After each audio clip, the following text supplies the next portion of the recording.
नमस्कार, मी अश्विनी पुरी आणि तुम्ही पाहता DS न्यूज 24। एक भीषण अपघात झाल्याची बातमी समोर आलेली आहे। रविवारी रात्री पुणे नाशिक महामार्गावर लक्झरी बस आणि कारमध्ये भीषण अपघात झालाय।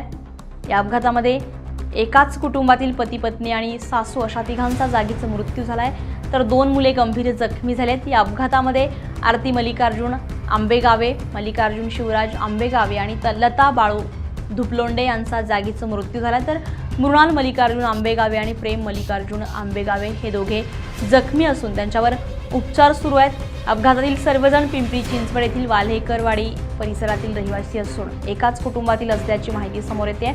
लक्झरी बस ही पुण्याहून धुळ्याकडे जात होती, तर चारचाकी कार नाशिककडून पिंपरी चिंचवडकडे येत होती।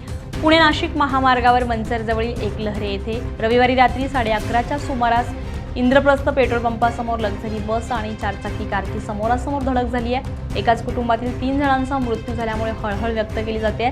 अपघाताचं नेमकं कारण अद्याप स्पष्ट झालं नसून पोलीस अधिक तपास करत आहेत।